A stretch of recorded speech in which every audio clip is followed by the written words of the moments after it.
سر کے بال سفید ہو گئے، داڑھی سفید ہو گئی، ہاتھ کام نہیں کر رہے ہیں، پیر کے اندر کپکپاہٹ ہے، دانت گر گئے ہیں، انسان کمزور ہے، دنیا بھر کی مصیبتیں، دنیا بھر کی پریشانیاں، دنیا بھر کی بیماریاں ہمارے قوم کے جب کسی مسلمان کو لگ جاتی ہیں، پھر اسے خیال آتا ہے بھائی بیت اللہ کا حج بھی کرنا ہے۔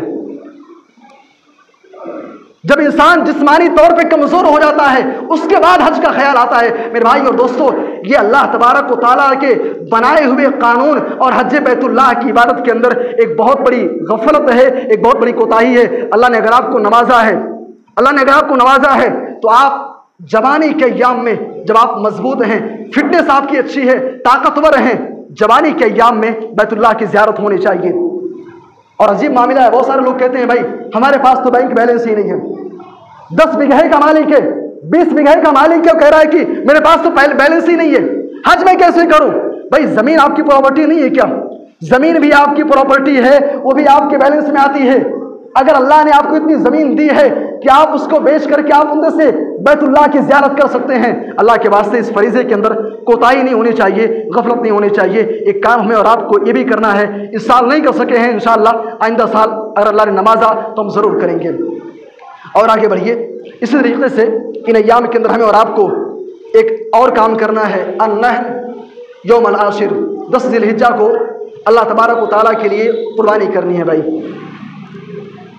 10 ذی الحجہ کو ہمیں اور آپ کو قربانی کرنی ہے، اور امید ہے کہ ہم میں سے اکثر لوگوں نے بکرا خرید بھی لیا ہوگا،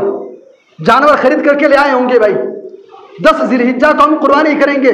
قربانی کرتے ہوئے 3 باتیں آپ کے ذہن میں ہونی چاہیے۔ قربانی کے مسائل کیا ہیں، قربانی کا طریقہ کیا ہے، کیسے قربانی کرنی ہے، وہ ایک الگ موضوع، ایک الگ مسئلہ ہے،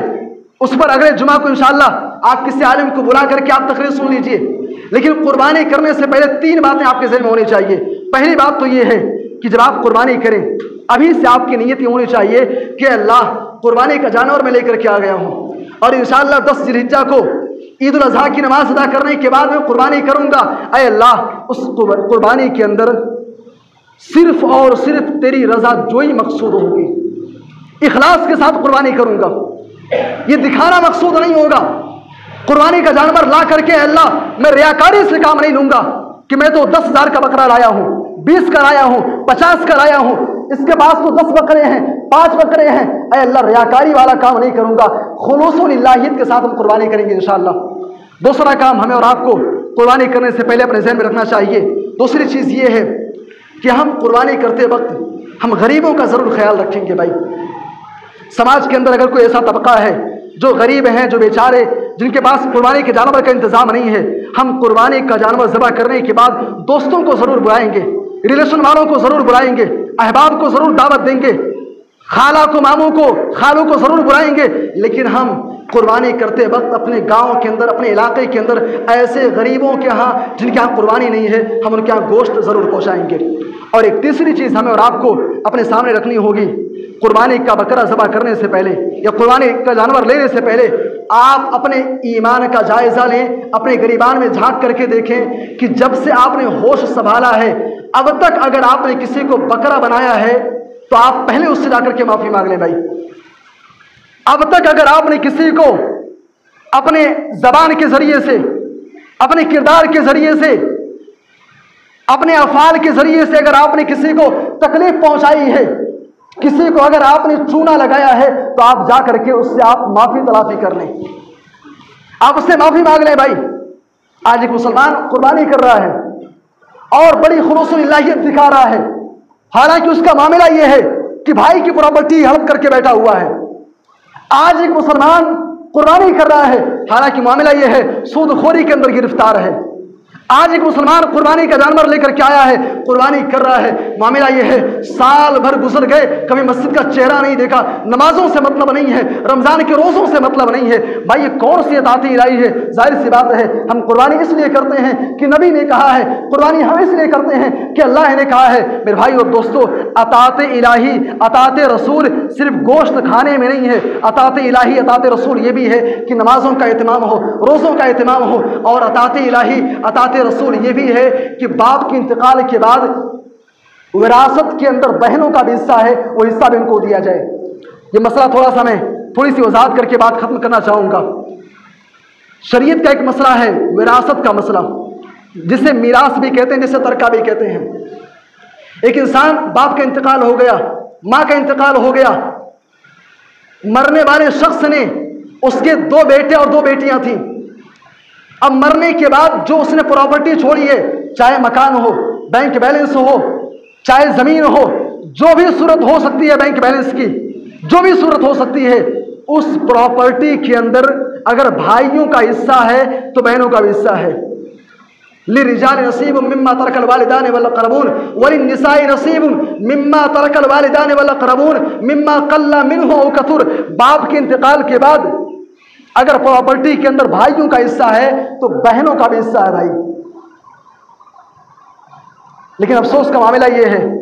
آج اس مسئلے میں ہم اور آپ اس قدر لاپرواہ ہیں کہ ہم اپنے،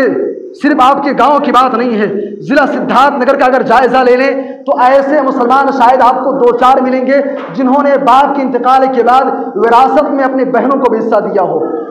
حالانکہ آپ کو معلوم ہونا چاہیے، ایک بڑی پوائنٹ کی بات بتا کر کے بات ختم کرنا چاہوں گا،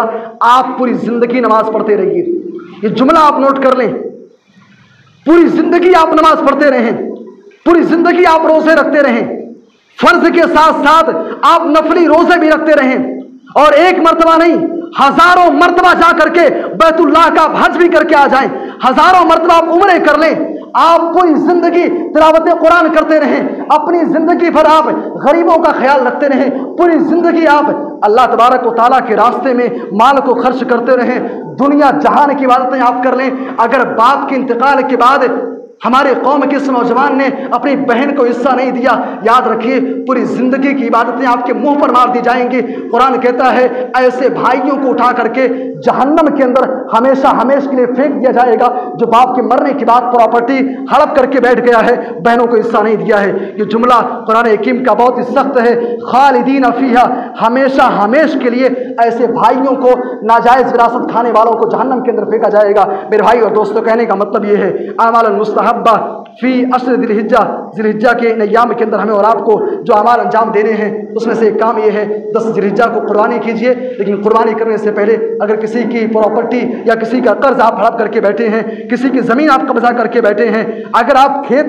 بناتے ہوئے میڑ کی چھٹائی کر کے آپ کسی کی زمین ہڑپ لیے ہیں، اللہ کے واسطے ان چیزوں سے بچ کر کے، توبہ کر کے، اللہ سے معافی مانگ کر کے سامنے والے سے معاملہ کلیئر کر لیجئے، ورنہ قیامت کے دن آپ رسوا بھی کی جائیں گے، جہنم کا عذاب بھی آپ کو چکھایا جائے گا۔ ان چند کلمات پہ اکتفا کرتے ہوئے